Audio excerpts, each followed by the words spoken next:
looking at nurturing visionary leaders in a disruptive environment for growth and profitability. The paper chair is none other than Njeri Jomo, the CEO, Jubilee Health. This topic will be handled by two speakers.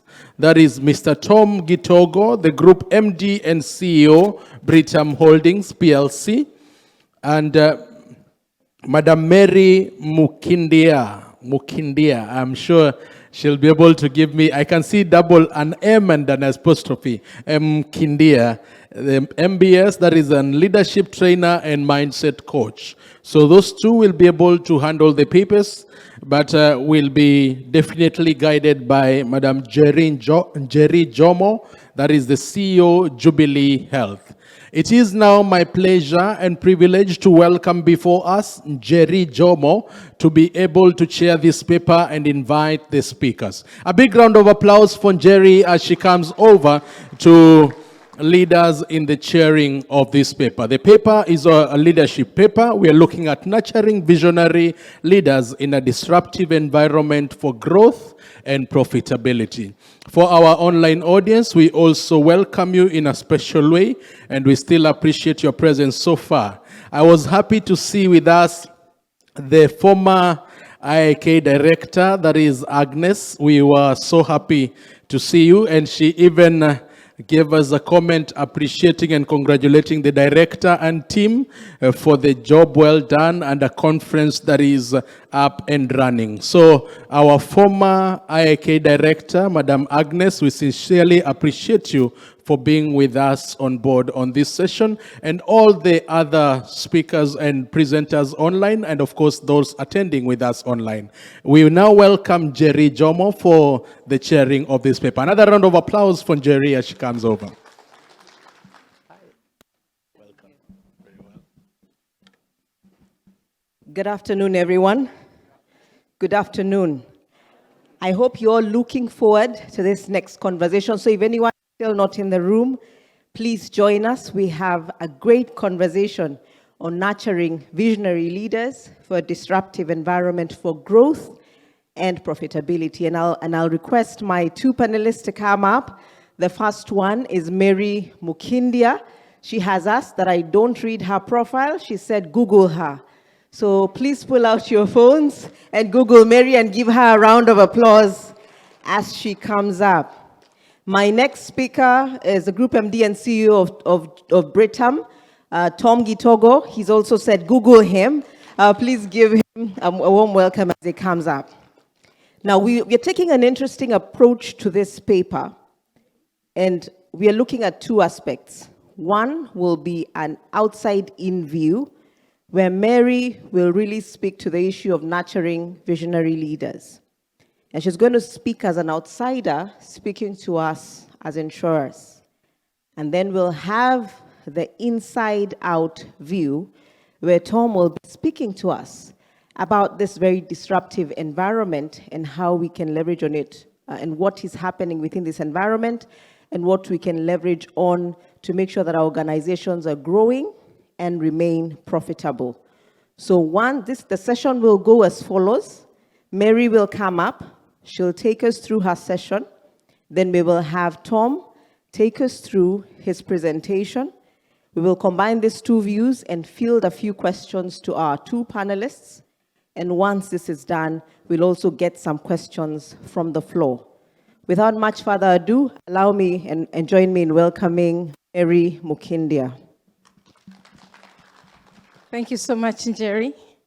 I have half an hour, but I do love talking. And I get very excited and very interested in what I talk about because I'm passionate about leadership. I'm passionate about people. I've forgotten all about the things I used to do in the oil industry. And I wish I had just started in the people area to begin with. So Njeri, please click your heels or wave or do something so that I need to make a hard stop at past. I might go over 5 minutes that have been taken away at the moment, but I would like to leave Tom also half hour, and then we have a discourse over the next half hour. I'm short-sighted, so I'll keep doing this and back because I don't need it to see my screen, but I do need it to see you. And I hope we'll have some interaction. I would like to speak on, if you just go to the first slide, whoever is doing the slide, I don't have them. If you go to the first slide, I really want to talk about the role of emotional intelligence and psychological safety. And why I do this is because it's new for me over the last couple of years. I became an emotional intelligence practitioner, I believe in 2019, 2020. And even now I'm discovering new things about emotional psychology, about emotional intelligence. And the more I learn about it, because I do some international training with big organizations, the more I realize how fundamentally leaders perhaps have done psychology or neuroscience, because managing people is one of the most toughest challenges there are, because the human being is a complex animal. So what I'd like to do is really say, first of all, I'm very honored that I was invited to speak here. And I'd like to talk about the vital role of leadership in the insurance sector with a particular focus on the significance of emotional intelligence and in fostering psychological safety. As a leadership trainer that I've been, particularly with FKE for the last 10 years, and increasingly with, as I said, other institutions, I find that, and I've seen the transformative power of this concept. So let's explore what these are. Next slide, please. So what I will want to talk about is the core role of leadership. And here we'll delve into what's the fundamental role of leadership and what's its influence through relationships. Because I always say, many people have, what is leadership? It's actually about relationships. That's all leadership is. Because you want to influence people towards a particular goal, towards a particular action. How do you do that to another human being? You can only influence through the relationship that you have. And many times we focus on the work instead of focusing on the people. There's a program I teach where we tell them, and they're senior leaders, you are not responsible for the results. You are responsible for the people who are responsible for the results. So what should be your focus is the people, because then they will deliver for you. But many times we have leaders who are focusing on the results, and you miss out entirely on the human relationship of the people who will deliver those results for you. Then I want us to talk about emotional intelligence. What is the concept of it, and why is it pivotal for you as a leader? Then I'll talk about self-awareness and the importance of it, and how self-awareness forms the very backbone of emotional intelligence. And then we'll move into how do you navigate this landscape of emotional mastery? And why is it critical for you to navigate it and to be a master of navigation of emotional intelligence?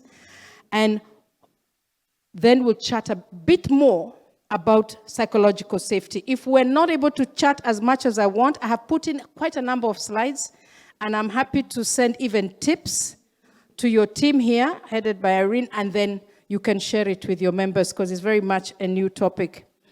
So, and then the conclusion is wrap up on summarizing what are your key takeaways, and after Tom, we'll open the floor for questions and discussion. So let's embark on this journey of understanding how do we nurture visionary leaders so that they can drive growth and profitability by their teams in the insurance industry. As I mentioned, leadership is about relationships.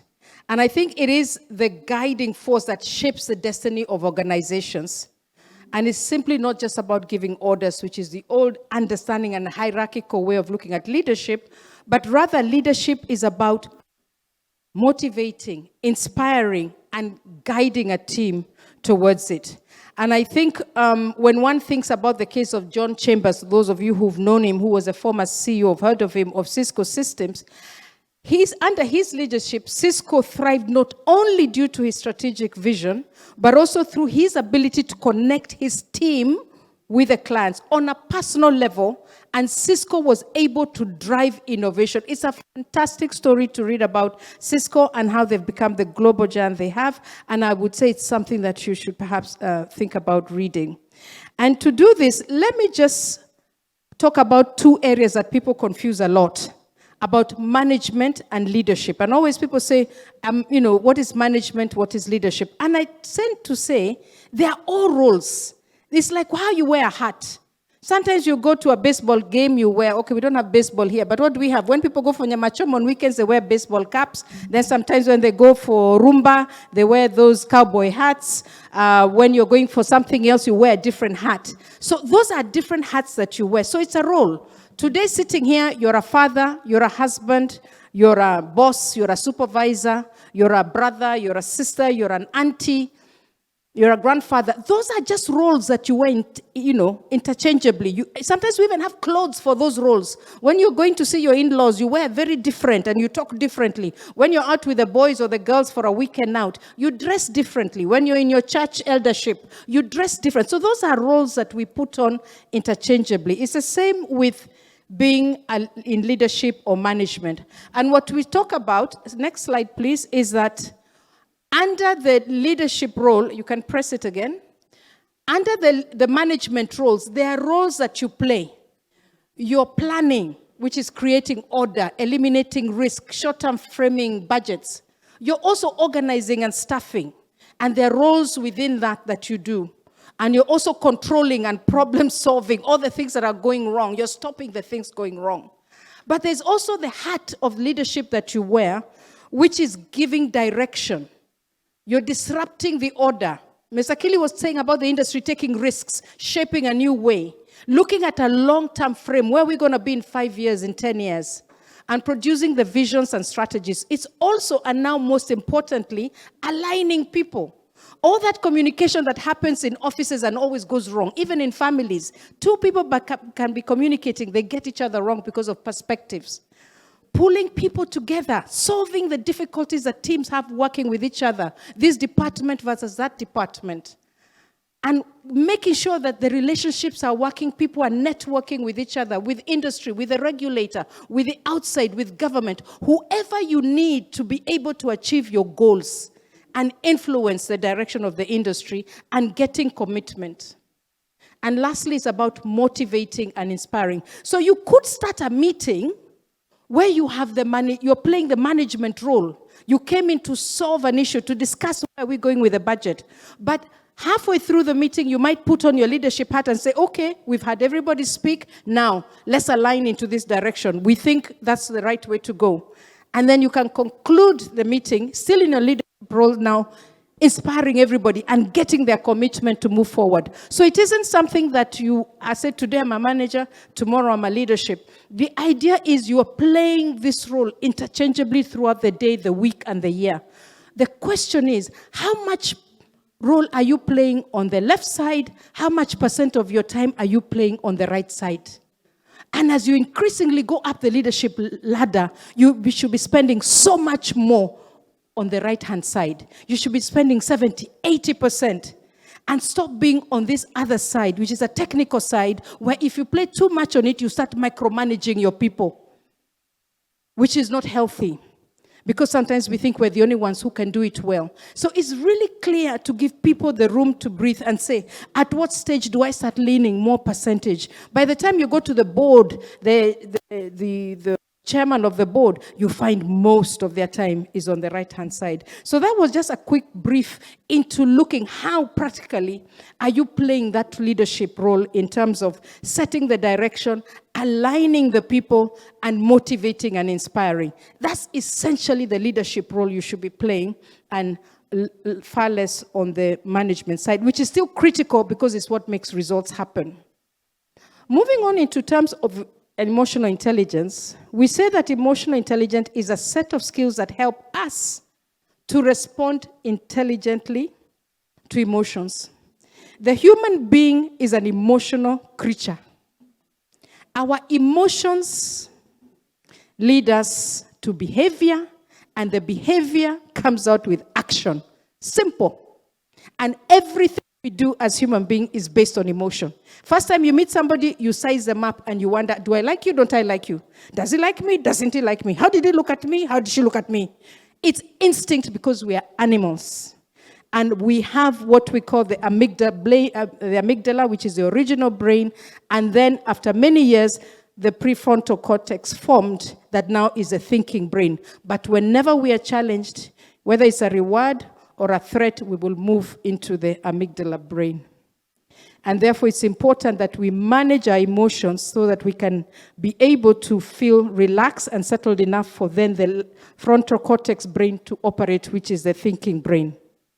Now, in this past-faced world of today, modern world, where there's even boundaries between your professional and your personal life, they get blurred. You don't know, when am I in my personal life? When am I in my office life? Because the whole thing becomes blurred. And what's important is that emotional intelligence is become now a critical component of effective leadership. Companies are evolving, challenges are multiplying, and the leaders who are able to regulate their emotions, they stand out. Not only for their resilience, but also for their ability to guide teams through tumultuous times.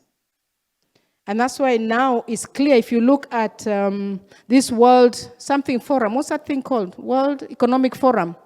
For many years, we've been watching, they work out what are the top 10 skills. And emotional intelligence over the last 10 years has been climbing 9, 8, 7. Nice in the top 5. As technology takes over, as AI takes over, all the soft skills, negotiating, influencing, getting along with people, relationships, networking, they're all soft skills. And the people who are leading best are those who are able to manage the soft skills, which requires emotional intelligence. So regulating emotions at work gives you an underlying strength of effective leaders.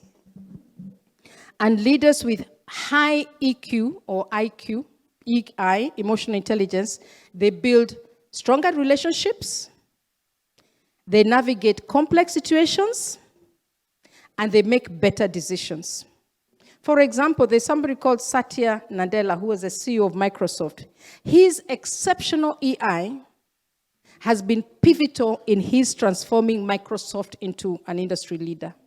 He came from India, not at all the WASP that's required in corporate America, took over one of the biggest companies in the world, and was able to pivot it to become and transform it after Bill Gates because of his ability to empathize with employees and customers alike, which has then driven the company's growth and adaptability.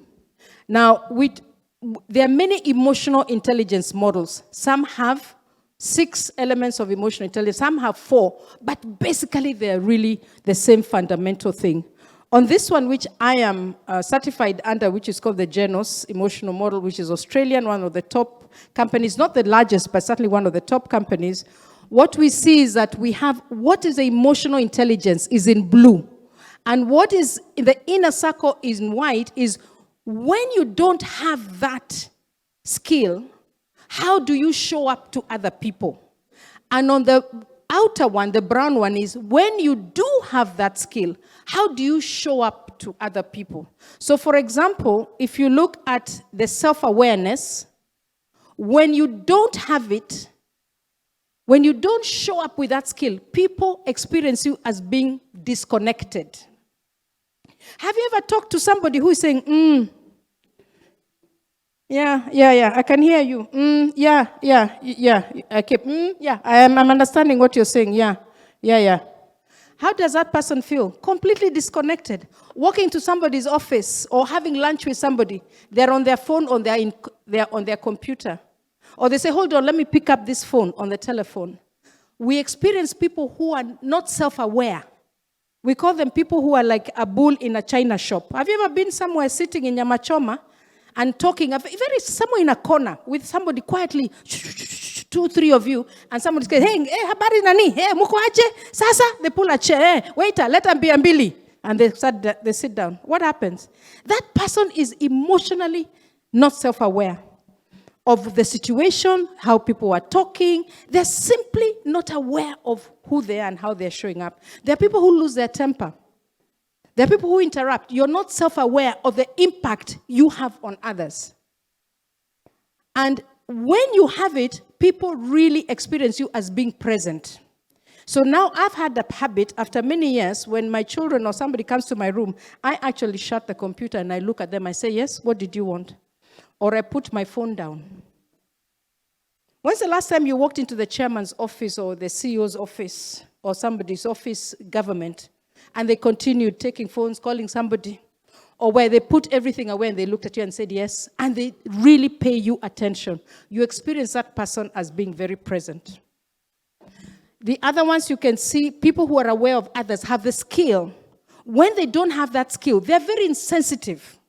You can even tell them, my mother died, I have a weekend to go to. They say yes, and remember to send that report. You've just told them your mother died or is in hospital with cancer. And as you're leaving, they're saying, oh, and by the way, don't forget the report that you were supposed to send before you go. Absolutely no empathy of being able, empathy is being able to put yourself in somebody's shoes to understand what it feels like for them. And leaders who practice empathy actually are experienced as empathetic, and who do not are experienced as being very insensitive. People who have no clue what it's like. Just because you come from Kericho where it rains every day, there are people in Garissa where they've not seen rain for years. But you don't have even a sense of what that feels like for the people who never have rain. And you can look at the other ones in terms of people with emotional reasoning are experienced as expansive.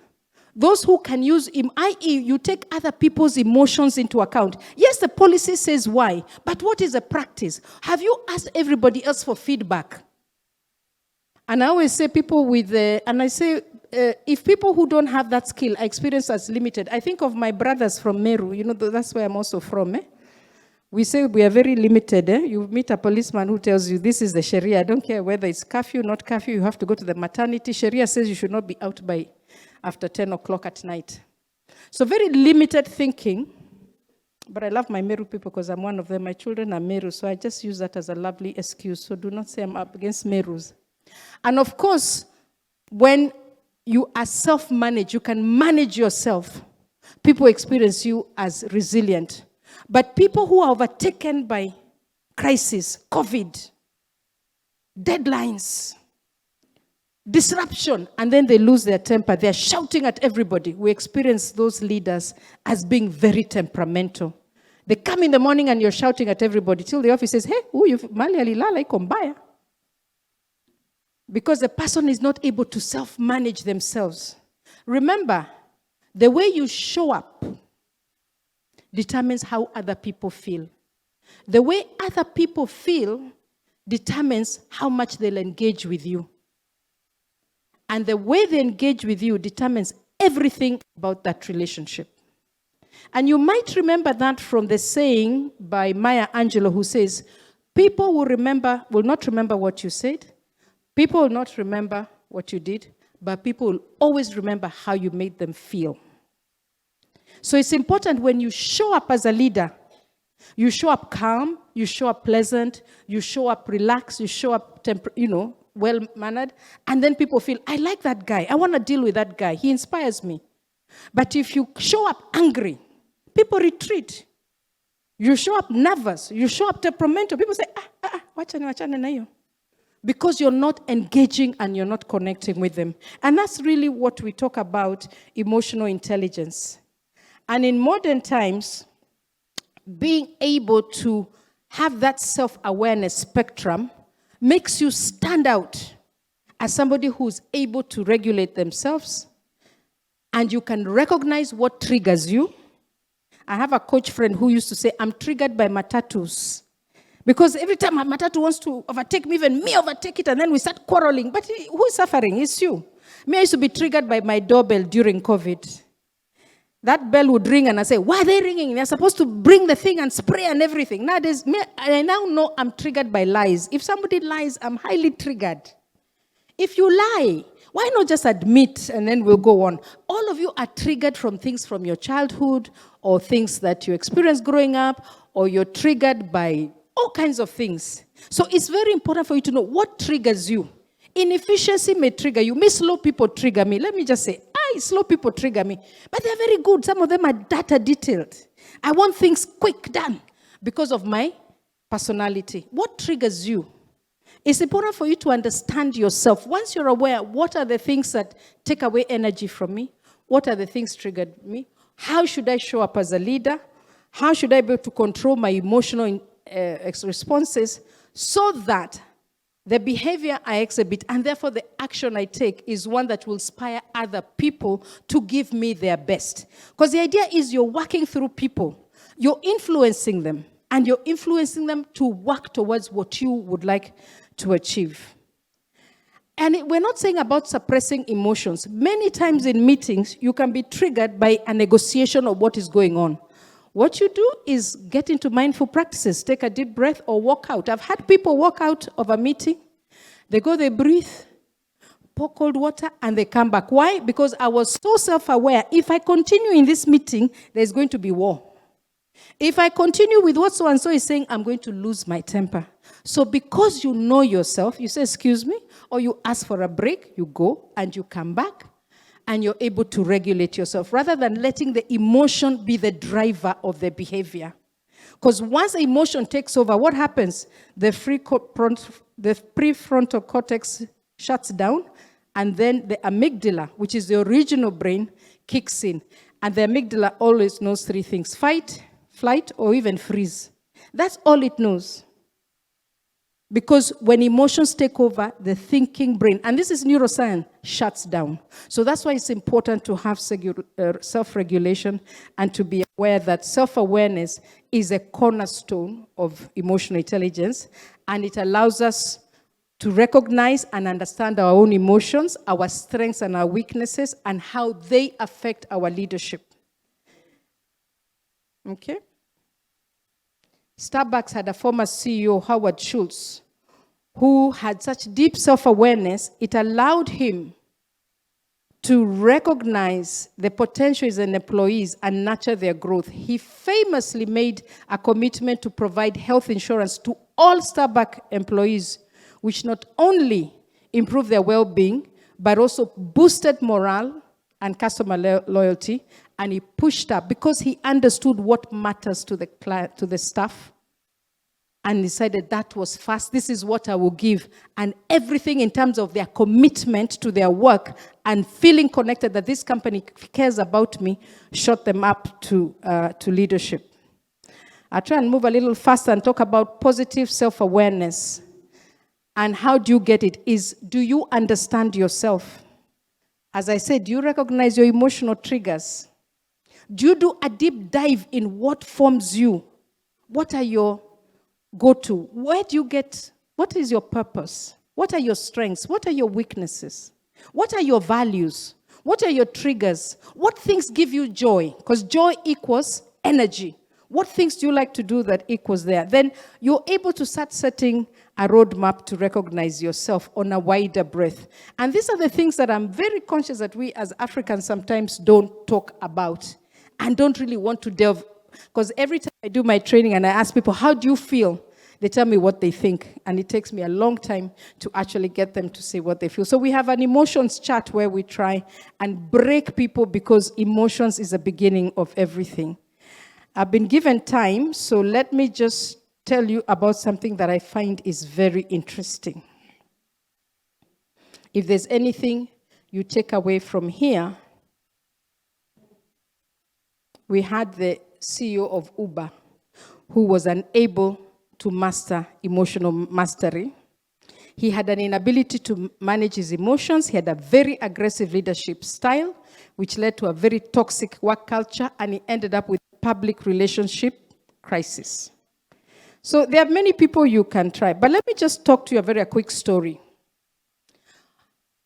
Google work in teams, and even work today with technological developments with AI, people are almost forced to work in teams. And think of teams not in the department sense of the word, because you can be in the same department and you're not necessarily in a team, but who makes that item go through? It could be maybe a sales. It has somebody in customer service, the credit person in finance, somebody who lets go somewhere else. That is the team together. And Google had a challenge. How do we find out what makes effective teams? Because there are some teams that would work wonderfully well and some teams would be terrible. So they said, let's have a project to actually find out how teams work. What makes good teams? And what they did was that they had, they codenamed the project, Project Aristotle. They had done one years ago about what makes an effective manager. And they found that there were 5 things that made effective team. And they had nothing to do with status. They had nothing to do with geographical location. They had nothing to do with the years of experience in that team. They found very interesting teams. It wasn't even who are the cleverest. The 5 things that made fantastic teams, which they have given the work to universities and is now being used globally, is these 5 things. Let's move in. The first thing was, next one. The first thing was psychological safety. And it's fundamental, that's why it's in a different color. Team members feel safe to take risks and be vulnerable in front of one another, each other. Then dependability was number 2. Then structure and clarity. Do people have clear roles, plans, and goals? Then meaning. Is the work meaningful and important to the team members? And then do members feel there's impact, or they just feel like a rubber stamp? Now, the very first one has become, next slide, this next one of psychological safety has become a very big subject. And what is psychological safety? Is a belief that no one will be punished or humiliated for sharing ideas, questions, concerns, or mistakes. How many times are you in a boardroom? And I'll admit also myself, you insurance people are very complex terms. GPW, I don't know, IRA, something, and you're in a meeting and people are speaking this thing, and you're wondering, what is that? But if you put up your hand, you might look stupid. You've been here for how many years? You still don't know. All of you, you go to Treasury for a meeting and they start talking some very fancy things and you say, ask neighbor, what is that? Because we fear to ask questions. Why? We don't want to be embarrassed. We don't want to feel like we don't know. Somebody might laugh at us. That inhibits learning, it inhibits creation, it inhibits contribution, and therefore it's important to have psychological safety. If you remember what happened in Boeing, what happened in a number of big companies, banks, what happened in Enron, those collapses were due to psychological safety. Somebody knew those aeroplanes were not coming to standards. And if you watch the Netflix movie, you've understood, people knew. Why didn't they say? There are things going on, perhaps even in your own companies, where the watchman can tell you, but the CEO does not know, or the board does not know. Kila mtu anajua, lakini unajua mimi sitaki ku lose job. People know what is happening, but they don't want to say. Because there's no psychological safety. And that's why even these people, what are they called? Those people who whisper things. Whistleblowers. Do you see how they suffer? Who's going to whistleblow? Then I suffer. So there's silence. And a lot of times, the top has no understanding what's happening. So psychological safety is a belief that nobody will be punished or have. And it has 4 things to do with the space. One is, all human beings want to feel included. That's why when you join a new organization, there's an induction plan. That's why you join a new church. They say, oh, the new church members, there will be tea afterwards in the tent. You want people to feel included. You go to a new school, you go to a cocktail, you go to a new neighborhood. It's a basic human thing to want to feel included. The other one is you want to feel safe to learn, to ask questions. What does that mean? Oh, okay. Where do I do this? And when you don't make it safe for people to learn, they don't ask questions. So they make mistakes in their work. Are they safe to contribute? Is the next level. Are they safe then to challenge status quo? I always say that the best examples of people who challenge status quo are children. For any of you who may have children, even a 4-year-old will say, Mommy, why do I have to go to bed at 8 o'clock? Your teens will tell you, why do we have to go to Mombasa for the holiday? Why can't we go X? Why can't we do Y? They're always challenging you. Why? They feel safe to challenge you as a parent because they know nothing will happen to them. Does your team feel able to challenge you? To say, why do we do things this way? Why is the industry like this? Because that's where creativity and innovation lies. The ability to challenge the way things are done so that people say, oh yeah, actually, what would happen if we did it a different way? Next slide, please. So what I've said is that inclusion satisfies the basic human need to connect and belong. Next slide. The other one satisfies the basic human need to learn and grow. That's why when your child is trying to do something or even walk and you try and hold it, they say, They want to learn to walk by themselves, and they keep falling. It's basic human need to learn to grow. Next slide, please. Contributor is a basic human need to contribute and make a difference, because nobody likes to be micromanaged, and that's why empowering bosses who encourage us and draw the best efforts from us are the best bosses, because the more we contribute, the more we get confidence, and the more competent we grow, where mistakes are not pointed out, but they're actually taken as normal. And then the last one, next slide, please, is to challenge the basic human need to grow and improve. And that's what provides that respect and permission to dissent, to disagree, because we think something needs to change. And so my question to you all, because we know now that humans thrive in an environment where we are respected and we are allowed to feel included, there are no cliques, silos, yeah? People feel safe to learn, to ask questions. People feel to contribute in a meeting. You've gone to a meeting where only the leader speaks and everybody's quiet. And people feel ready to have. I would like to ask you yourself, now that you've seen this, perhaps for the first time, I hope not, are you yourself, do you feel included? Do you feel safe to contribute? Do you feel safe to challenge the status quo of your organization or your department or your unit or your family or your marriage or your friends? And more importantly, your own leadership. What would the others say about you? Do you provide an atmosphere that people feel? Next slide, please. Next slide, where people feel safe to learn, to contribute. What kind of environment, when you're out, do the people have? Do they go, oh, the cat is away, the mice will play? Those are the questions to ask ourselves. Do team members feel shunned if they fail openly? And will they be made uncomfortable? So I think the tips I would leave with you, because I'd like to stop here, is demonstrate engagement. Be present. Close your computer. Talk with your people. Be fully present. Engage with your team. Get feedback. Show understanding. Be inclusive in interpersonal settings. Ensure everybody feels included. Be inclusive in decision making. And show confidence and conviction without appearing inflexible. Because the wonderful thing is, in leadership, it's not your brain that's working, it's everybody's brain. Because if you could only use one brain, you wouldn't need all those people. Your job is to collate the people together, inspire them, and align them. Let them do the work. Next slide, please. And so, just some examples for you to look up. Next slide. I'd like to conclude by saying that when there is emotional intelligence, we say that IQ gets you hired, EQ gets you fired.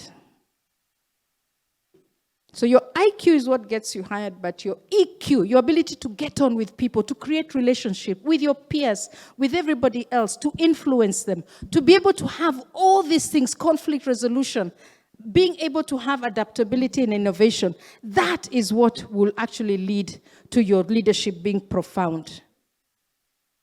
Because you're able to do all these things. And the reason is, next slide and last slide, is that we are very much aware that all human beings are like icebergs. What you see of every human being is a tip of the iceberg. You see the actions, you see the words, you hear the tone of voice, you see the body language, whether it's expansive, but the reason these things are happening lie below the waterline, which is the competency, the education, the skills, the attitudes, their habits, their thoughts, how they were brought up, their thinking, their cultural orientation, their character, and you will not get below this iceberg if you don't take the time to get the skills of emotional intelligence that allow you to have a connection and relationship and be able to explore these things and get to connect with those people better. Thank you very much. I overran a little bit, but I'm happy that you listened to me.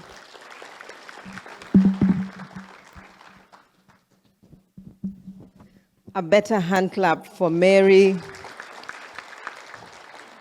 What a beautiful way to end when she said, it's not only your brain that's working, isn't it?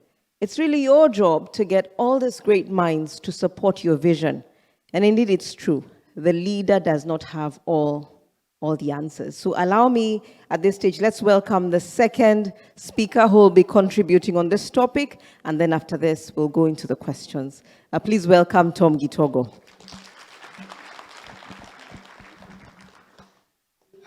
Thank you, Njeri, and thank you, Mary, for setting the scene. I suspect I have some slides. This is just a suspicion, I'm not sure. I was trying to figure out who is moving the slides, and do you know for the last 35 minutes I haven't figured. So initially I thought it was her, but then the slides were moving even when she was on her phone, so it wasn't her. So it must be the fellows at the back. Do you have my slides, or shall I use my laptop?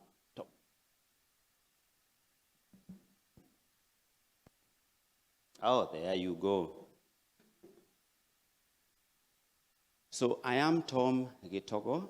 I am the CEO of Britam.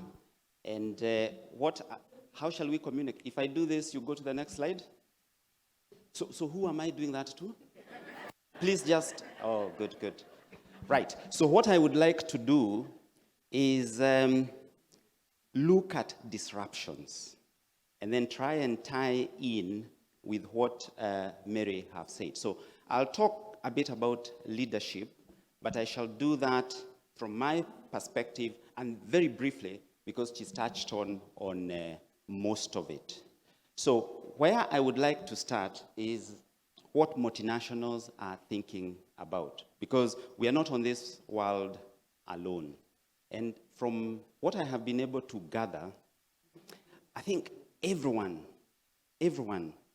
is thinking about geopolitics. Just when we were getting comfortable, or when we had accommodated Ukraine in our strategies, Israel goes off and hammers Hamas. Oh, now that's nice. Hamas. No, actually in this instance, it's Hamas that hammered Israel. And our strategies are interrupted by that, like it or not. There was a bit of a spat, I don't know whether you noticed it, between Canada and India. So what's happening around the world, unfortunately, impacts what we do here. And I don't see that changing into the future. The other thing multinationals are thinking about is ESG. I don't want to embarrass Jatero Kajwang by asking him what ESG stands for, but we all know that it is something to do with governance, maybe sustainability, because if what we are doing is not sustainable, then it doesn't make any sense. It's not worth doing. And E, do you think he knows what it is about? Maybe not. Maybe if as a young leader or as an established leader, you are doing nothing about preparing yourself to lead the world in an ESG setup, you will be in for a rude shock.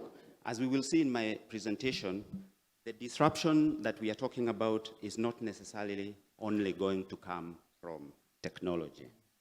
Let me put my watch here so that, unlike Mary, I don't go over by 5 minutes. The other thing that the world is thinking about is digital transformation. So if you're in this room and you can't even spell the word digital, you have a challenge. I would give up right here and now if I were you, because that will continue to influence the future. And whether this digital is about big data, whether that is about what our customers expect of us, because demographics, especially in Africa, the youth rule the world. If you're here and you are 40 years and above, believe it or not, you are in the tiny minority. So what we do and what we prepare ourselves for has to include the ability to lead youngsters, the ability to serve youngsters, because our customers, we draw our customers from the same demographics. So he moved before I did this. Shall I sack him? But anyway, that's fine.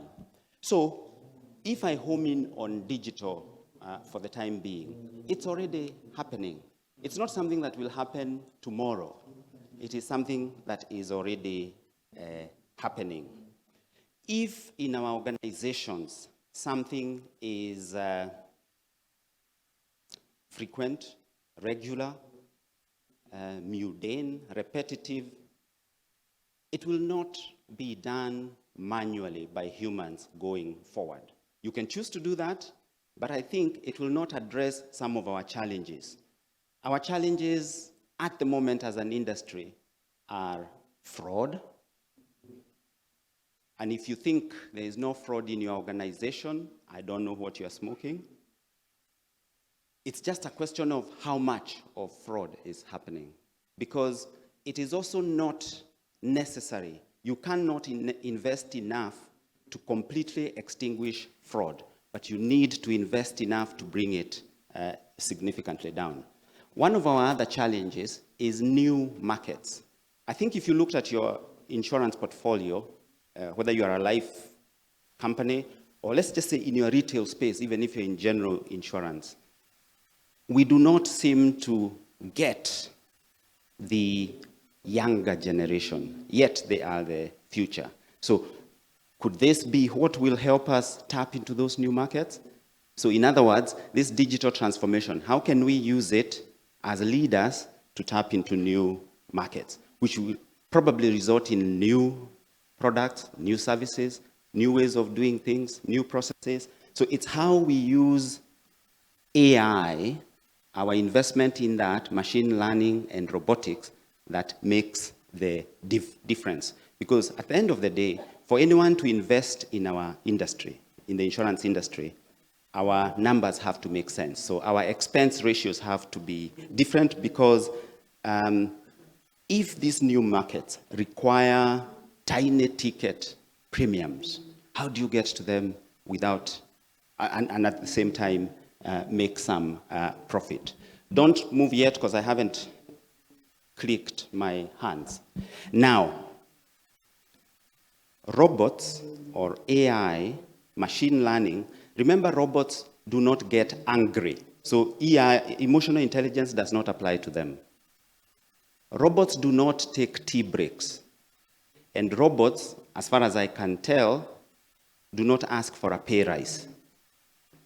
So, as leaders, what are we doing to ensure that we lead our organizations into the future, knowing very well that to remain competitive, we have to use digital transformation appropriately, but at the same time, we know we have human beings that, at the end of the day, make the best choice. Because one of the things that is worrying the world is whether AI, for example, will replace humans.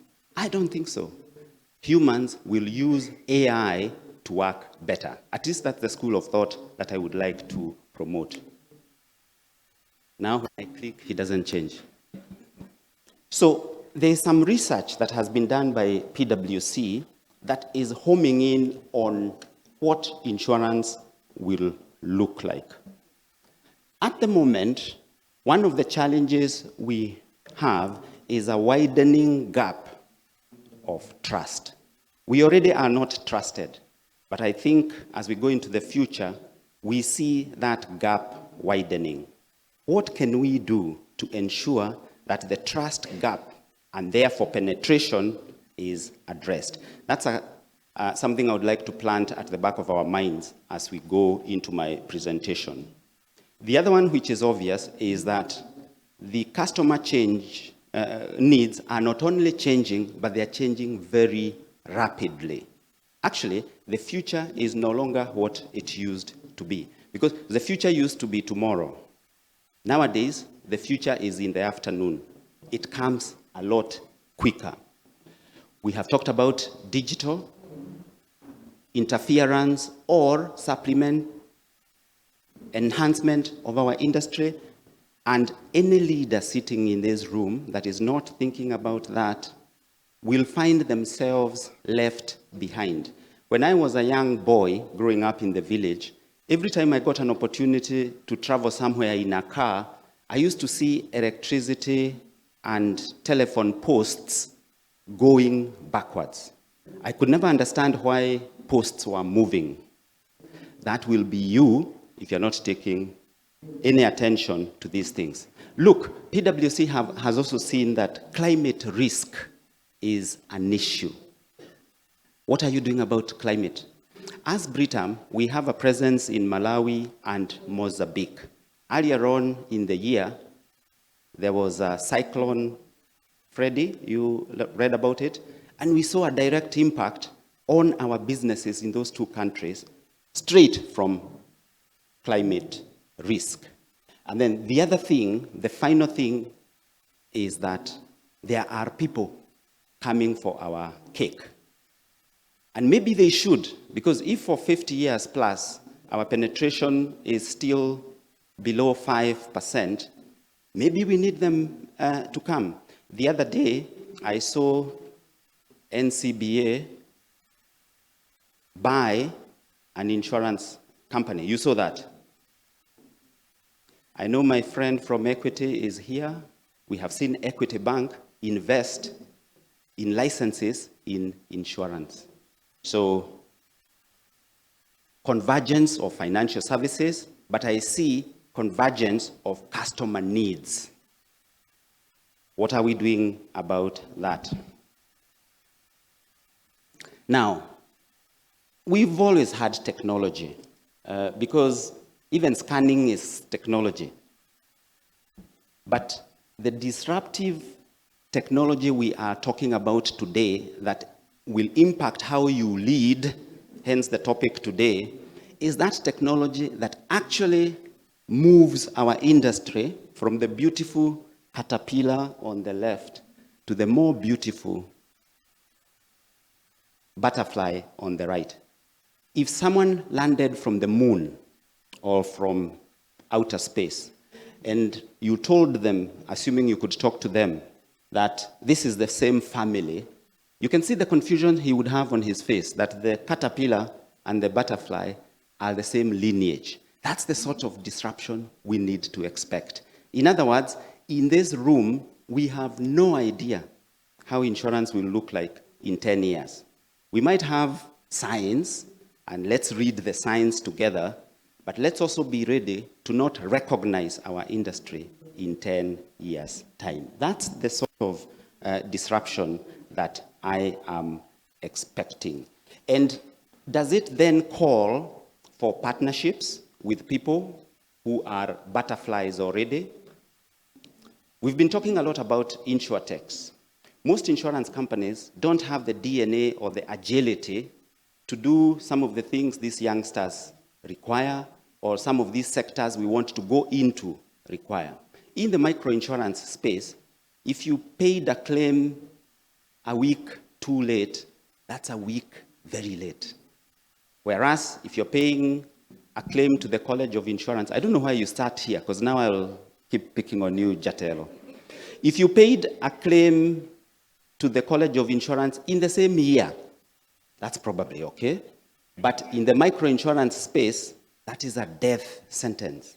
So how will we be able to be relevant in those industries going into the future? Because to improve penetration, we know we have to go into new markets. Does it call for partnerships, perhaps with insurtechs, rather than us pretending we can insure in the same technological space that they operate in? Will those partners be banks, so that instead of my sister company, Equity Bank, going for a life license or a general insurance license, we work together? Or even if they get the licenses, we work together? Or what are these partnerships? I don't know whether you have used ChatGPT. Has anyone here used ChatGPT? Good. Let me ask it whether there are some successful insurtechs out there. Alice, you see I can use ChatGPT. That's what I'm using on my phone now. It's telling me the top insurtechs are Lemonade. I think everyone knew Lemonade. Hippo. It's not a hippopotamus, but it's an insurtech. Policy Genius. Next Insurance, and Root Insurance. In other words, the future is already here. We know Lemonade has made a significant impact, especially in turnaround times on claims. We know it also hasn't made a profit. So is it an affirmation that let's insurtechs do what they know best, and then us insurance companies, we bring in the knowledge of the insurance sector or the financial services sector? I don't know. But we have to still lead in that new environment. So what I see is that the insurance business that will do well in the future will have to be predictive. In other words, we have to know what our clients want before they know it. How cool would that be if through the door, a product that seems to be tailor-made for you shows up because from our data, that seems to be what you want. We also have to be efficient because new markets and also the youngsters, the demographics, the spaces we have to operate in, we have to partner with people who have a different economic model. So efficiency has to be there. So we have to do it intelligently, and we have to automate any manual, mundane work, because the future markets will not have time for that. We have to be agile, that is for sure. What we are doing today and is acceptable will definitely not be acceptable tomorrow. I mean, just try and think of a world where WhatsApp was not there. I know a lot of us think and assume WhatsApp was there from when we were born, isn't it? But if you actually Googled or ChatGPT'd, you will find that it was only here, it's only been here hardly 10 years ago. What are we doing today that will be so irrelevant that the new stuff that will be done will feel like it was always in the insurance industry before? And we are the leaders that have to imagine that future. And of course, we have to be resilient because at the end of the day, there are still risks into the future. Cybersecurity, as we become more reliant on data, there will be some crooks out there who want to earn money from us by hijacking our data, for example, or even selling our data. I think you already know that even in our market, there has already been challenges in this area. Climate change and sustainability, I cannot say that enough. We have to protect our data because even the government actually expects us to do that. And what happens in Hamas affects us. If you have a big balance sheet, you know the havoc that the last 3 months have caused just because of interest rates going up to 17%. When you had a bond of 14.5% last year, you were doing very well. In fact, you were dreaming when you slept because of how well your investments were doing. Now, from the last 3 or 4 months, interest rates are 17%. So all of a sudden, your 14.5 is in the C or in the red for almost 3%. And 3% of a huge number is a huge number. So, and then obviously, other industries are coming into our space. Instead of doing what banks did when M-Pesa, Fuliza, and all that good stuff came into their space, I think we should embrace these other newcomers and chart our way as leaders of working with them for the overall benefit of our industry. I think it's a waste of time if you try to fight the newcomers, whether they're insurtechs, whether they are banks, whether they are telcos, MTN, Safaricom, Airtel. I think we have to work with them. As we go into the microinsurance space, because if your organization is not looking to go to the microinsurance space, I think you need to translocate to Europe where they don't have bottom of the pyramid. I'm just suggesting. There are DFIs there, there are MFIs, there are all manner of people. What are we doing to be ready for that? Now, in my next slide, I'm trying to summarize other disruptions so that we are not just fixated on technology. I'm very convinced that the fact that in Africa, 70% of our population is young, and that does not include you, Ben Kajwang, that's a disruption, because we are used to selling to Kajwang. You know, he just needs as low as possible premium on his Range Rover. He wants his claim paid to whoever the most expensive dealer for Range Rovers are. So he doesn't want to argue with you, taking it to some Juakali people who used to work at Range Rover. So we understand that customer, but that will not help you with the 70% who are the majority who are young. They are going to be our customers. You should already be recruiting them. If you're not doing anything in the young customers space, you are doomed. They are also going to be our staff. We did a survey in Britam on ESG, and we asked our staff what they thought Britam should do in the ESG space. One of the statistics which was shocking is that 62% of them said they will not work with us going into the future if we do not do anything in the ESG space. And you all know that the one thing you don't want to do is challenge a young staff member on whether they should stay or go. I come from a generation where you could threaten to sack someone and then they would do what you wanted. If you try to threaten a young person that you want to sack them, they will actually write the paper, the resignation letter there and then. Or even they will ask you whether you are on Snapchat or whatever, so that they send it to. That is a disruption. Don't ignore it. Other entrants we have talked about, because we still need to sell to the middle class. One of the things I have seen is that the youth are lazy. I'm not saying that in a bad way. They want efficient things, which is the same as lazy, isn't it? Yeah? So, as we get to know them, we still have businesses to run as leaders. So we are not abandoning the middle class. And we have talked about geopolitics. So as I finalize on this disruption bit, what is PwC seeing? That the future has to have digital written all over it. I'm trying to see whether there is someone violently opposed to that. No, so welcome to the future. Customers have to see value in what you do. Otherwise, they will just move. You know how quickly the youth can move. And the biggest billboard in town, or the most expensive ad on television, will not talk to them. They listen to one another.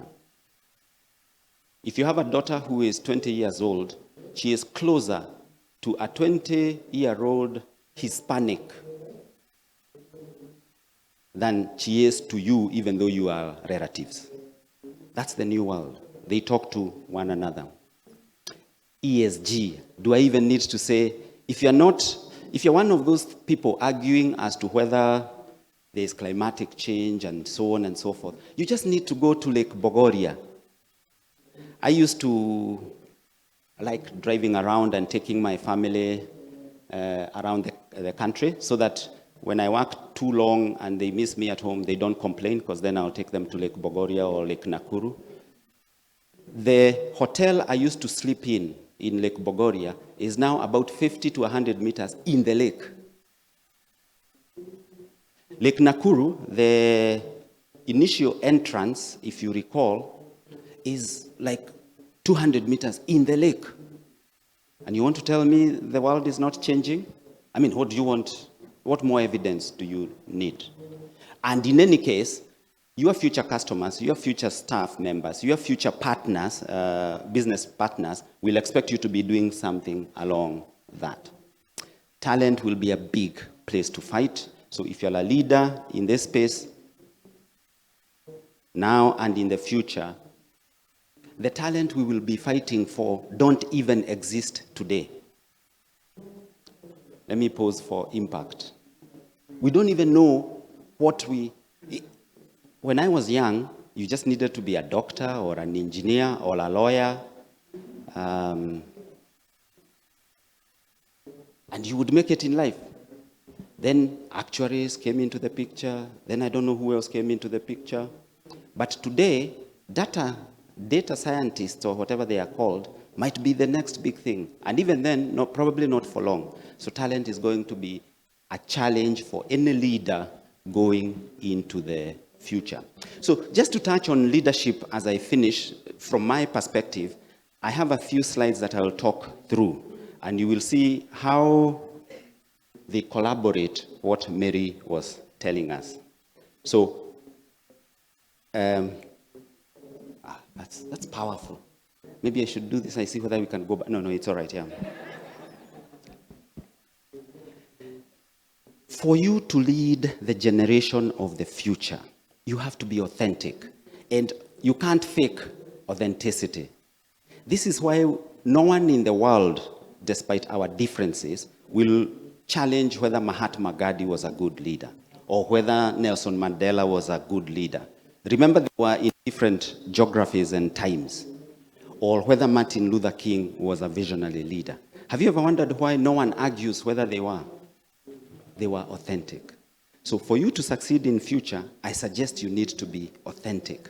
And I think you become authentic if you invest in emotional intelligence, because that's what will communicate. You have to have a strong moral compass. It's the only way the youth will entrust you to lead them. And we have all agreed that the future belongs to the youth. That's the disruption that we have talked about. They see whether you do what you say or say what you do. That is very key. You have to be balanced. You cannot blow cold on Monday and warm on Friday. They want consistency.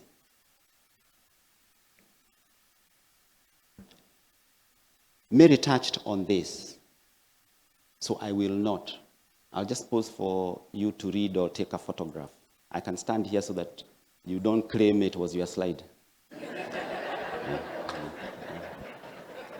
Next. So to be a good leader, because you must, otherwise the youth will not give you a chance, you have to communicate clearly. This business of saying something 10 times does not work with them. They zone out by the time you are repeating it the second time. You have to be a good example because they see, they don't hear. Apparently, for good communication, know that people feel first before they think next. And that's why most strategies don't work, because strategy is crafted, but we don't invest in communicating it through the organization. So people's reaction to the strategy becomes the strategy. So if they don't feel it, they want you to support them. The rest, I think, have been touched on. At Britam, we are trying to do these things. We really are. So, would you care to join us? Thank you very much.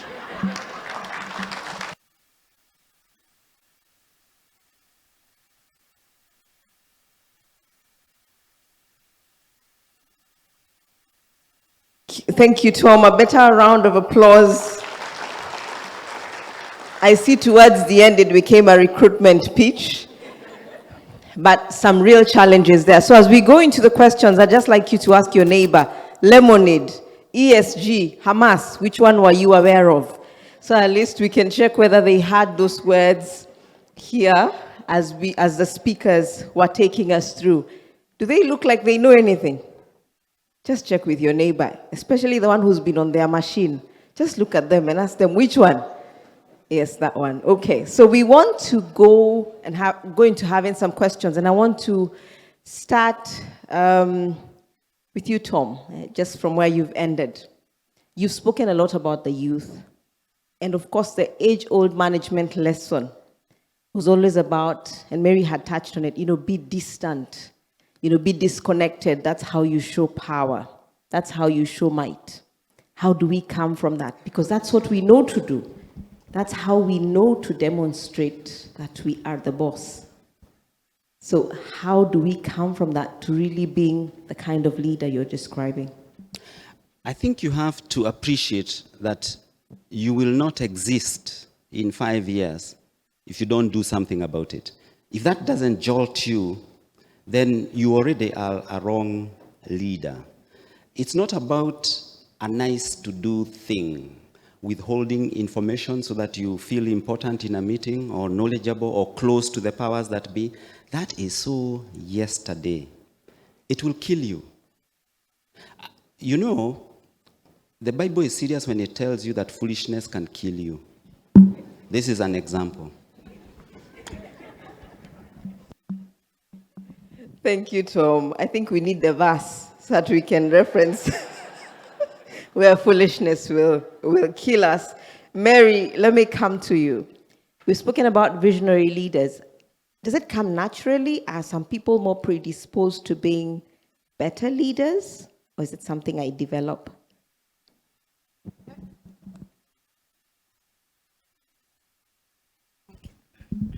Thank you. I think it's both ways. There are some people who are naturally able, through their culturalization, the way they were brought up, the responsibilities, if you were firstborn or middle, there's so many dynamics. But what is clearly true is that you can learn. Leadership is a skill you can learn on. It's a competency, and you break it into what type of competence. You talked about communication, are very, very key. In fact, we talk in leadership, communication. And then you move into other things, whether it's all these other skills and competencies. We're talking how to be self-aware, how to be aware of others, how to be authentic. And then what things then will show you as showing up as authentic? Because sometimes we say these words and you think it's speaking my mind. No, it's showing up, like what, someone was saying that, walk that walk. So your authenticity is showing. I used to think I'm very authentic because I share a lot of myself. But I realized when I don't keep my commitments, when I say I'll do something, I will give the report on time or I'll be here and I'm not. That's not authentic because people don't experience me as somebody who keeps their word. So they are actually within those leadership skills. There are bullets under that you can say, am I showing up? What is great now is that in this world of technology, in this world of tools, you can actually do an assessment. We call it a 360 assessment or even a 180 assessment if your organization is not very open, to genuine feedback. They'll start using it as a way to attack management. You can do a 360, which is your manager, it can be your chairman or whoever in the board, yourself, your peers, and the people who report to you. They are assessed on all these behaviors, the competencies and the little behaviors. How do you show up to them? And then you can actually, because feedback is one of the best things, it's a gift for people to know how I'm showing up. Or you can do a 180, and these are available. They're not even expensive. And it's all online. People are anonymous. They can even give comments. So you see how you rated yourself, how your boss rated you, how your peers rated you, minimum of 4 or 5, how your direct reports rated to you, and other people like partners. And then you can really tell, oh my goodness, I thought I was showing up this way, but to everybody else, I look this way. And then you can investigate, what do I need to change so that I am perceived in the way I really wanted to be perceived, and therefore influence these people for my goal, for my objective. Great. So Mary, I just want a follow-up question to that. You've taken us through a lot on emotional intelligence. I have a lot of men in the room. Emotions, emotional intelligence. Why is I know it could be that you're asking them to be more emotional. Where is the line between being emotional and what we define as emotional intelligence? I think if we remove the word emotions, then maybe people might know that we're not talking about what men or people say is emotions. It is understanding as a human being, we're emotional creatures. We can do all the mathematics about buying a house and making an investment. Then in the end, you feel somebody says, I just felt like it. I bought this house, I bought this car. They had all the facts about the car, the Range Rover, with this gentleman friend here that Tom keeps talking about. But why did he go for the Land Rover or the Range Rover? It's an emotional appeal. Everything that we do, we're emotional creatures. And so what afflicts us first is how we feel, how we relate to things. You say, it was my gut feeling. But there's some intelligence within ourselves that allows us to be able to circumvent and walk through life. And those emotions, because they come from our cultural makeup, our dynamics, our values, things that happened to you a long time ago. So when another situation happens, you relate it to what happens and you're looking from that lens. What we're then saying is, how do you make sure these work for you? What skill and competencies do you have to first to be aware of how you feel about things? This is the way I feel about Kikuyus. This is the way I feel about Luyas. This is the way I feel about white people. But then how do I manage those so I remove the bias and the perceptions that I have? This is the way I work. I don't like to work late. So in that case, you'll be, first of all, be aware of your own feelings, your own views, and manage those for your betterment. Then how am I aware of other people? Because other people are important. If I go around stamping on people's views and feelings, I don't let them talk. Am I even aware somebody's sad? Have you ever had somebody who comes to you, something has happened to you, and they don't even notice? Anything has happened to you, they're quite normal, and then you ask them, but so and so. I remember when I was a very kind of, what I thought was a very good manager, I never even knew to notice if people are pregnant until the 6th, 8th month. What kind of a leader was I? I didn't notice somebody's pregnant. I'm making them work all hours. I was just focused on me. I can't even put myself in somebody else's view. So that person working for me knows that they don't matter. What matters is the work. Therefore, they're not motivated to work for me, because people work for people. They don't work for companies. And when we say people leave, they leave managers, they don't leave workers. So it is about authenticity. It's about how do you build resilience in yourself as a leader. And we know that when you repress your emotions, if you're not able to manage them and find how to work best with people, then you're not going to cope with people. People will be saying, wachana now, you're a boss. That guy is very difficult. And therefore, you're not going to achieve your success as a leader. So, emotions are a point of connection, is a point of relationship, and men have it. In fact, men have very strong and real emotions. It's just that we have been socialized, or they've been socialized, to keep them in control and check and not share them. But there are places where they do share them. So how is it best? Because it's also not about oversharing. You don't have to cry. But emotional intelligence is not about crying at all. Emotional intelligence is being well managed, well professional, well able to connect with people. I hope that has sort of answered. It does. And I think what you're challenging us to do is for us to remain relevant as leaders. We must go there. And you're touching on aspects about our nature, where we've come from, our experiences, what we've become as a result of them, dealing with that, so that we are more conscious of what we continue to channel as everyday leaders. Yeah. In fact, I would say, if any of you have, and if you haven't, please write down Brené Brown. Listen to her TED Talks, her audio videos. She talks about vulnerability. When I was watching Tom, he's being very vulnerable. He's telling you some truths. He's being himself. Sometimes we have been taught as leaders, I don't know whether it's our African society, where we're not vulnerable. And vulnerability is not a weakness, it's a point of connection. Because when I'm vulnerable and I say, I don't know about that, I'm not the expert. So, a young person is one who knows digital, come here, teach us. That's vulnerability. That leader is saying, I don't know this stuff. But so come and share this meeting for the next 20 minutes, explain to us, show us. So you're being vulnerable and saying, I'm a leader, I don't know. Or I'm a leader, I made a mistake, let's fix it. And people then connect with you because they say, oh my goodness. You can also say when you're vulnerable, you mean you're like me. Yes. It's a point of connection. Now I see you as somebody real. But if you're up there, you never make mistakes, you're too good, you know everything, you're distant. I can't connect with you, I don't even see you. And therefore, I'm not going to be open to have psychological safety to connect with you and tell you what's really going on because you're just too good. Powerful, powerful. Please shake your neighbor for me and tell them, future ready.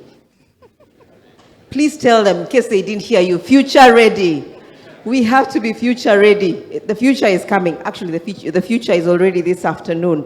Are we ready? Are we the leaders that this industry will need? Tom, I want to come back to you. And I want to ask about this age-old conversation. Anyone in insurance always hears this conversation. Insurance penetration is below, what? Less than 3%. So please tell us, how is insurance penetration defined, calculated, and what should it be? Perhaps, can we ever get to 50% insurance penetration? Because I think this is something we must debunk, so that then we are not discussing something that we don't quite understand. So what is insurance penetration? So easily calculated, it is the insurance premiums collectively put together, divided by the GDP of the country.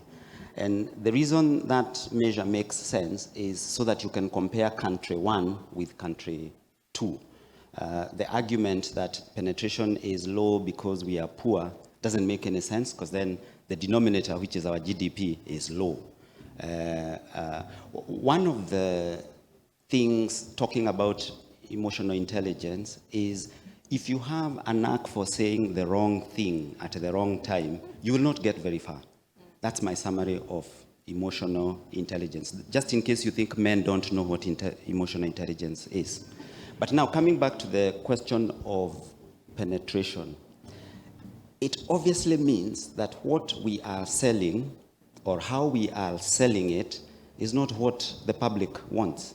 Because we know insurance is good. We've seen all the developed economies have a much higher penetration of insurance than we do. So we have to, A, change what we are selling, and B, change how we are selling it. We have to make insurance accessible. I don't think it is very accessible, because if you take life insurance, for example, there's a lot of reliance on financial advisors. If you take insurance, general insurance, one of the reasons it has a slightly higher penetration than life is because motor is a big part of it, and motor is compulsory. And I don't advocate for the compulsory route. I think the accessibility, the convenience, and the relevance. And we have an opportunity to do this in this disruptive time, and as other partners who have succeeded in their space come into our space.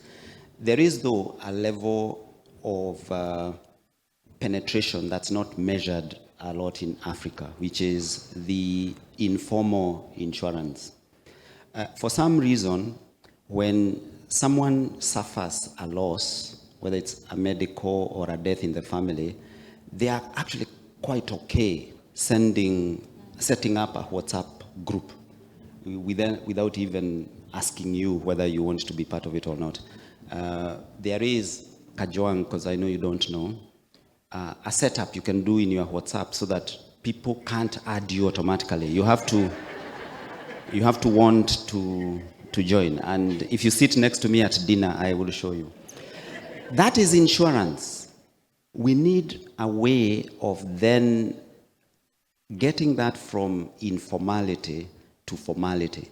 But that is not the cure, because that would probably only add 1% or 0.5% to our penetration. The bigger thing is, if people who died in 1950 came back to life and saw what we are selling, I think they would recognize it. So we haven't changed our insurances very much. And this is something we do, and we now have an opportunity. Our accessibility, we can now reach more people using technology, using insurtechs and other players in that space cheaply and affordably.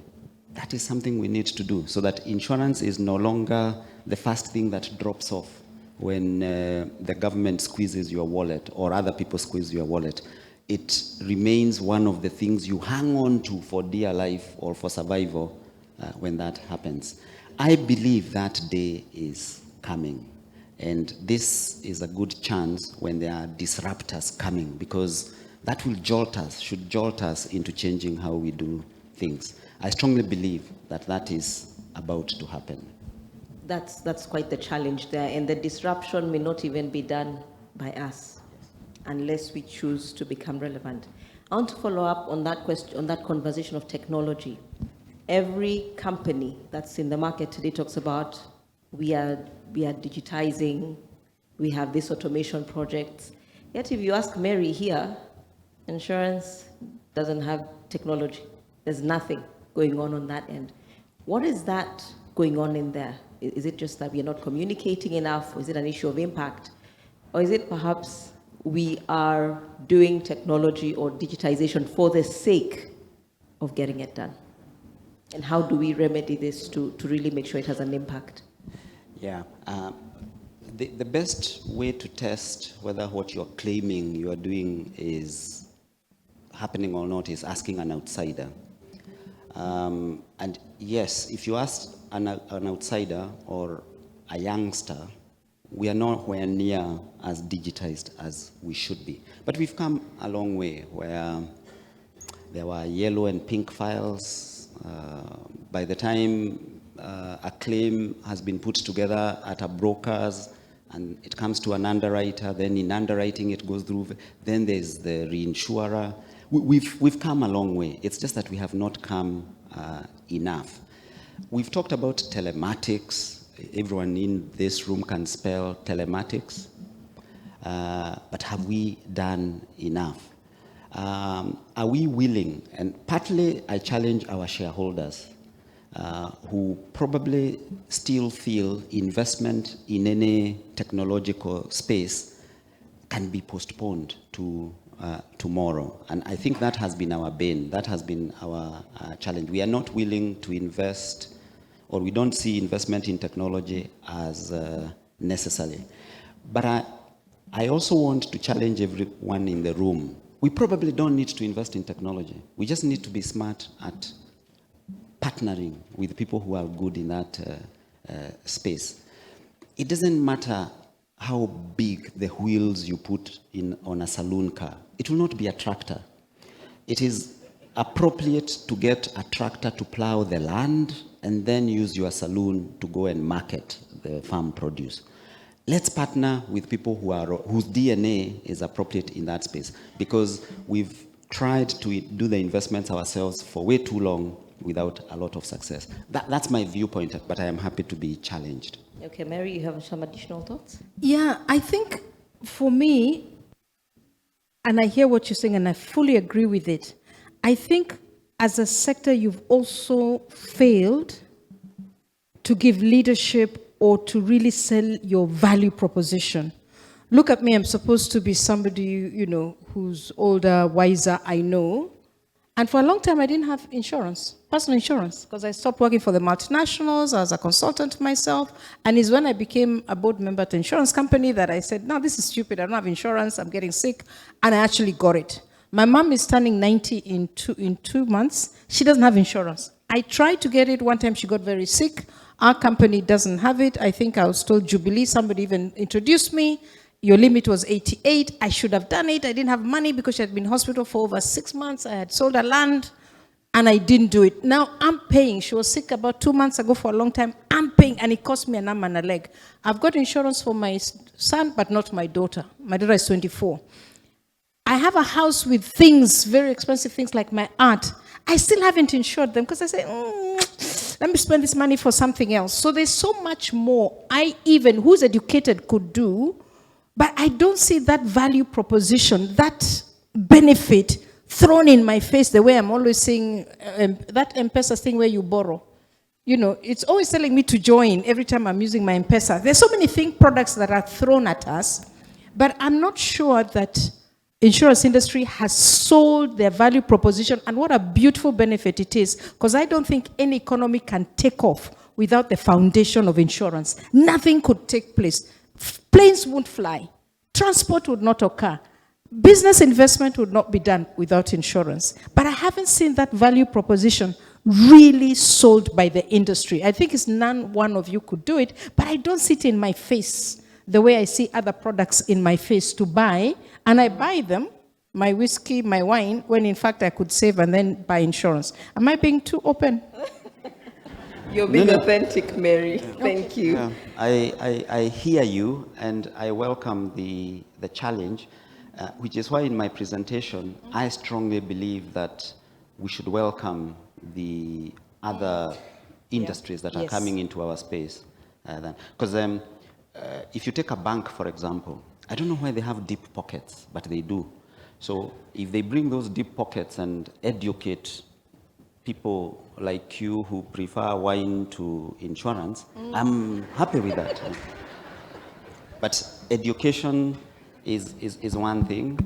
And then if we could, as we become westernized or as we become urbanized, this communal responsibility is dying. And that should also help. Because if you call me for a harambe because you are taking your daughter to Australia, was I there when you made your daughter? Wow, I think my panel is, I'm sure you're ready to give us another hour, isn't it? Some great conversations here, but we now want to come to you, the audience, to take one or two questions. Are there any burning one or two questions to my panel? And you will say who you're directing the question to. I can see one question at the back, so Bente, you'll get the mic. And I can see one question, Simon at the front. So we'll take those two questions. I can see Ruth. So we'll take those three in the interest of time because we are quite pressed for time. But you agree with me that this conversation can really go all day. So I'll start you off with an online question so that we are able to incorporate them, and then I'll go to the physical three. The online question is actually coming from the former director, Agnes Masharia. The question, I'm going to read it as it is. Question to Mary, and thanks for the wonderful presentation. You said leadership is about relationships. Leaders are responsible for the people who deliver the results. What environment do insurance leaders need to create to enhance the insurance of tomorrow with the help of emotional intelligence? I hope you got that question, Mary. And then we're going to have the next question here. Okay. Good afternoon, Ruth Kimeu. My question can be answered by either. I'm looking at a scenario where the conversations seem to be on leadership from the top, and we are talking also from the people who are led, who are from below. But there could be a challenge where we are having the leadership that is not too ready. We are having middle people leading from the middle of the pack, leading a team that is so energetic down there. How do you break that to ensure that we are ready for the future? The reverse too is true, where we have the visionary leaders seeing that we need to change. We have a young population joining the industry and also customers who are also ready and agile. But we have a middle of the pack that is not so comfortable to change. It's a dilemma for someone within those two. Maybe any of you can answer that. How do we handle that? Thank you. Thank you. Thank you. There was another one was a there. question And from then Simon and then Bente's question. So we'll take the four and then my panel will handle that and then we can move on. Simon?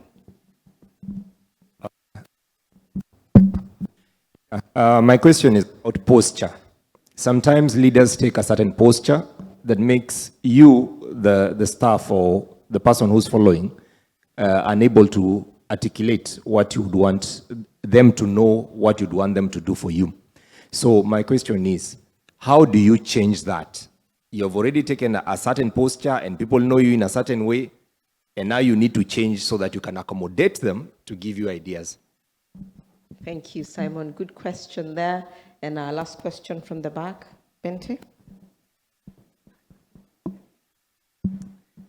My question is to Tom. Tom, you talked a lot about digital transformation, and obviously changes are scary. So, and as leaders, we all love the status quo because it's comfortable. So my question to you is, how do you motivate yourself as a leader to push change, not just to your teams, but also to your shareholders? Thank you for that question. So we're going to start with you, Mary. The question from Agnes on how, as leaders, we can create a more robust environment within the insurance sector that incorporates emotional intelligence. Thank you for that, Ruth. I think from my presentation is to repeat that It is the obligation of the leader to create a psychologically safe environment. One, that people feel they belong. And a lot of work is put on organization, recruitment, all this, and then the induction period. Some people have good ones, some don't. And even in the team, have you really made the people feel as a team that they belong? And then that they can contribute. Do you accept feedback? Do you give feedback? Do you make people feel that failing is not a failure? It's actually part of learning and developing. If you don't fail, then you've never tried anything. Are you then able to help them contribute? And autonomy is so important. Many leaders struggle with effective delegation. And in fact, I was brought up on the philosophy that you get into a new post, you should be working to make yourself redundant so that you can move up. So how do you effectively delegate? What are your goals on everything that you do? So you can take a holiday off. You can take 3 months off. And when you do that is when you know you're ready to move to the next level. And then do you accept challenge? So those were the things I was saying that you need to do. Then, of course, after that is creating dependability, making sure there's trust, as Tom was talking about. The team feels cohesive as a team. There's structure, there's clarity, and then there is what you would call a collective result. Many times, unfortunately, we are rewarding individual effort. You find that the performance rating and everything is geared to individual performance. But increasingly in this modern world, it's about team results. So here you are trying to create trust and create teams, but the way you reward from an HR perspective and bonuses is individual based. So you're asking for team effort, but you're rewarding individuals. And a lot of time you reward the wrong people with the wrong culture who are just, it's about me, it's not about everybody else. So thinking about structuring things that develop that and having accountability. But the first and true need is, are you as leaders being trained on what is psychological safety? How do you develop it?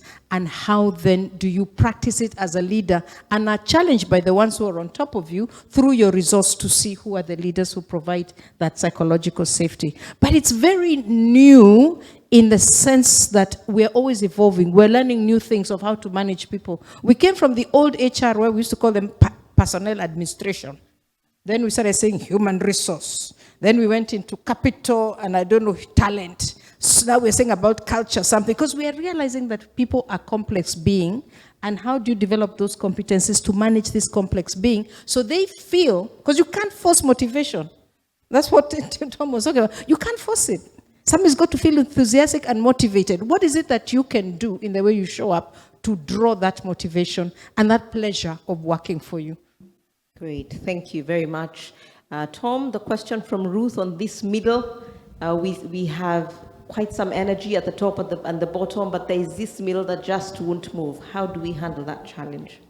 It's actually a real issue in most organizations. So Ruth is actually presenting reality out there. One of the ways, Ruth, that I believe is important is the organization, straight from the board, investing in a cultural change of culture, so that there's a writing on the wall that this organization is about doing things, not hoarding things. It's about customer centricity and whatever it is. Because if the culture is not right, the leader at the top will get tired, but the people, by the time he or she gets tired, the enthusiastic young people below this clique of dinosaurs will move on. Already, even in a very exciting space, a lot of the young people give organizations 3 to 4 years, if that, and that's in an exciting place. In a dull place, they will really be gone very quickly. So culture, and I think it touches on Simon's question, is important. But culture has to be driven by the CEO and the board. You define your organizational culture so that then that becomes the template against which even KPIs are set. So that, as Mary is saying, even the reward for bonuses and salary increments and so on have a significant impact, contribution from how you treat people. Because what's the point of achieving your top line or your profitability and you have bloodied people barely moving all over the floor. I don't think that organization is sustainable, to be honest. Thank you. And Mary, as you add to that, also please speak to Simon's question. I'm already known as a certain kind of leader. Can I change? Can I reposture? Can I change that now that I know all these good things? Okay, I'll answer that first and then I'll add on to what Tom said. Of course you can change. You can all change. I began my life in Exxon. I was a very successful leader. I worked outside in Europe. I worked here. I delivered results, but I had absolutely no people side to me. Those bloody people lying on the floor. Mary was a fantastic executioner, driven, honest, direct, and I still thought I was a good leader, but I really had no connection on empathy or connection with my team. Yes, I promoted those who were good and I sacked those who were not good immediately. But I think when I went to become CEO of National Oil, that's when I really learned a very powerful lesson, that leadership is about people. And no matter what I had, if I didn't have the people, it was nothing. First of all, National Oil did not have any law that enacted it. It had no money. It had made losses for 8 years. It had not published accounts. But the first thing I had to learn, because I went into hospital twice, I had all the intelligence. I knew what I needed to do, working with boards and laying pages of board meetings, myself working until midnight, until I got a team that was working with me and as a team that was focused. That's when things began to turn around. And we got the mandate, because even World Bank wanted to shut us down. We turned everything around. We had no money, we had nothing. But it's when I got the team. And that's the first time I understood in my life that a team is the most critical thing you can have. You can have all the education, all the systems, all the technical, and I started to change. So you can all learn. Everybody can learn. We learn every day. We're still learning. I have reinvented myself at my age. I'm no longer an oil person, I'm a people person. So you can learn because they're all competencies and skills that you can learn and put into practice. The other thing I wanted to talk about leadership, about middle managers and senior people and so on, is that please remember, leadership is a role. It's not a position. You leave that role in the office and you walk out in your father role, in your friend role, in your wife role. These are just roles that you have, and they keep interchanging with different ones. Sometimes you're a learner. Sometimes you're talking about ChatGPT, which I love. You know, I got on, I even got my plus, I subscribe. So it is a role, and everybody is a leader. If you think of a triangle with many, many triangles, wherever you are, you have one or two people you work with, or you lead yourself.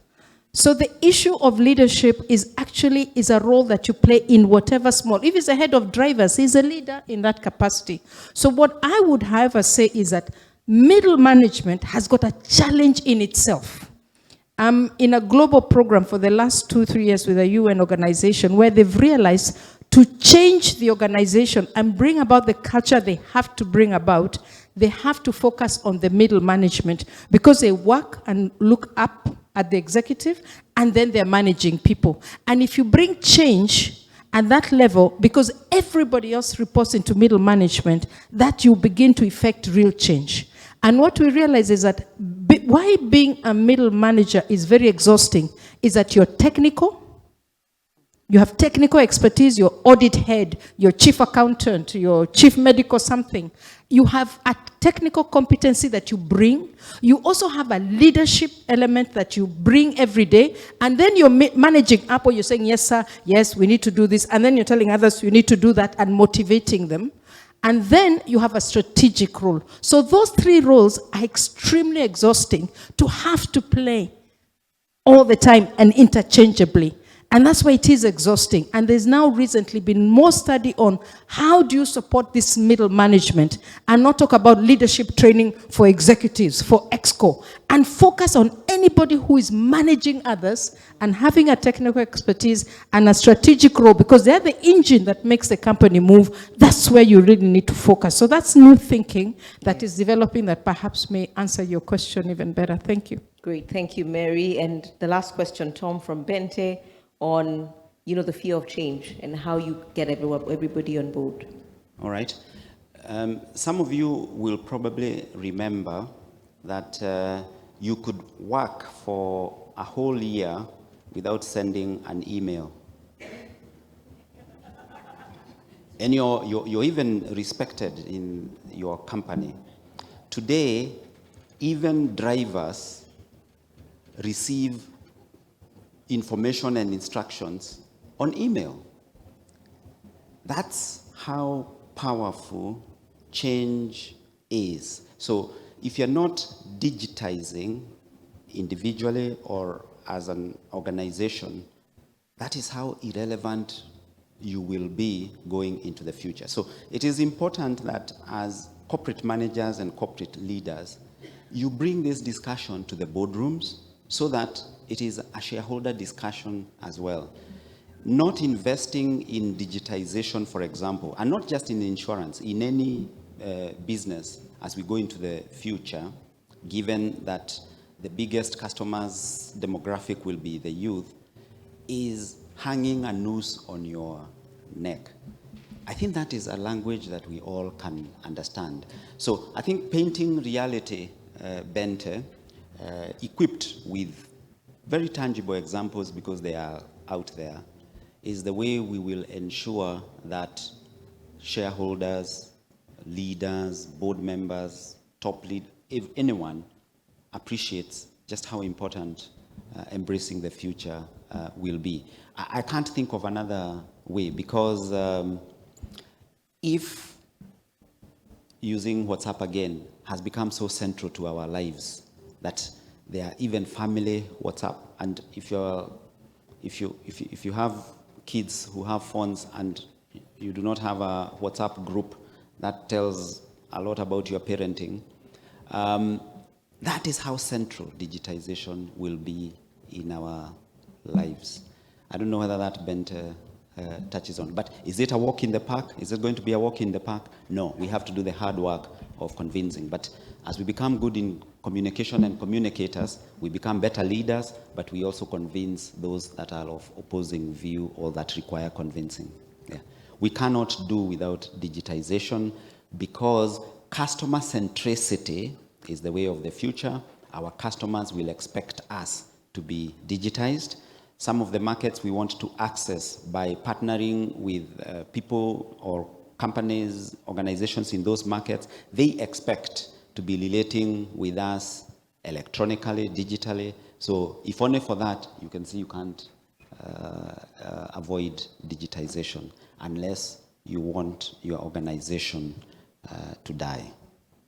Ladies and gentlemen, we want to come to the end of this great discussion. I hope you have enjoyed it, but the challenge is home. Our environment will continue to be disruptive, but growth and profitability are an outcome. Visionary leadership is absolutely critical if our organizations are going to continue to be relevant and, more importantly, future ready. That title we carry is exactly that. But every day, with what we do, with what we demonstrate, we earn the title.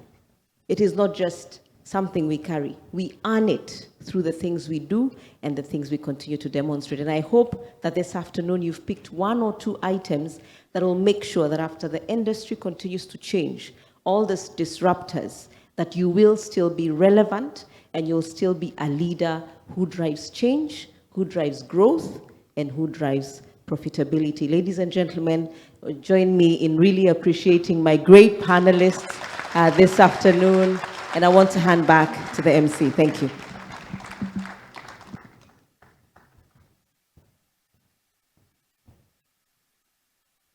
Wow, another big round of applause for this wonderful, wonderful team.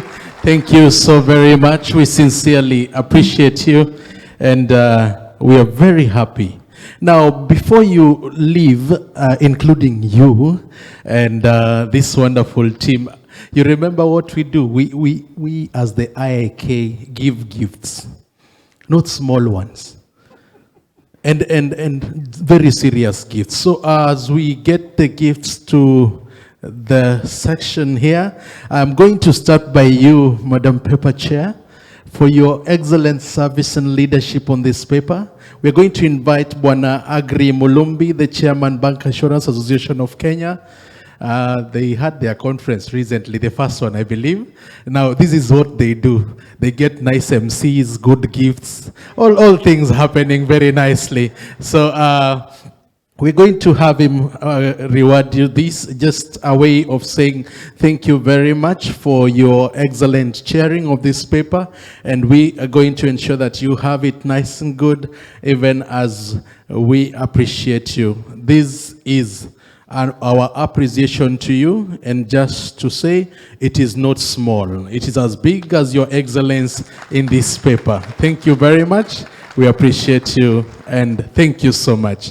Thank you so very much. That was Ms.Njeri Jomo, having chaired that paper on leadership. And another round of applause for Agri. Agri, thank you so much for being with us. We are happy to see you grow with us. Next, we have Angela Kamau, an EXCO member and the principal officer, Intra-Africa.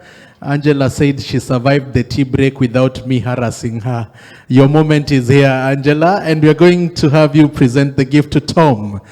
Tom, in your other life, after you're done with being in the CEO, you can consider opening a church. We will gladly give offering to this side, to my left, so that we have a good photo of you. Thank you so much. Our appreciation to you. We appreciate you, and we are excited with your presentation and the great lessons and your ability to just do this and the slides change. You see, that's how miracles happen. You do this and people fall. That's why you can consider a church. Thank you. I will not say last but not least. I'll just say finally, sparing this moment for Mary M'Mukindia, the Moran of the Order of the Burning Spear. This is a person who has shaken the hand of the president, has gotten a gift in a national celebration, and one who you will see excellence just by the way she speaks and by her presence. Her personality is her business card. Ladies and gentlemen, to Mary, we are going to have Bwana Jonan Kisache, all the way from Uganda, that is the Pearl of Africa, the CEO, Uganda Insurance Association, presenting this to Mary. And we had to get you one colorful gift because of your colorful presentation. And we want to appreciate you in a very special way. All this from us to you. And we want to say thank you so much. Imagine we had to get someone from Uganda to gift you. That's how special you are to us. We appreciate you very, very much. Thank you so much. Ladies and gentlemen, we are going to take our break for lunch, after which we will resume in the afternoon for the next part of our program. A polite reminder is that we are going to start our program later in the afternoon, and then after that we are going to actually take 45 minutes in our lunch break so that we catch up on time, and then we will have a team building shortly after the last paper that we're doing this afternoon. Remember, it's an indoor team building, so you don't need to change. It will just be within. Later in the evening, we have dinner sponsored by the Old Mutual. They are sponsoring our dinner. The theme is all white. If you saw Mary here, that is what all white means. And then with a touch of African. So we will get her kitenge to put on the neck. So the theme, oh, she has a touch of African in the necklace. Okay, she's all set. So get yourself ready for the dinner. We'll have an all white with a touch of African dinner session with lots of drinks, great food, African touch, a great band. And of course, prepare your dancing shoes because we're gonna have some moves. That is later in the evening. So for now, just to ensure that you are all set and your appetite is ready, we are headed for lunch. And as you go for lunch, I'm sure you may have some beef coming your way. Just a good thought for you. What is butchery in Kiswahili? Think about it and give me an answer. And may God bless our lunch in Jesus' name. Enjoy. So our lunch cards, the meal cards are right here. As we go out, they will be given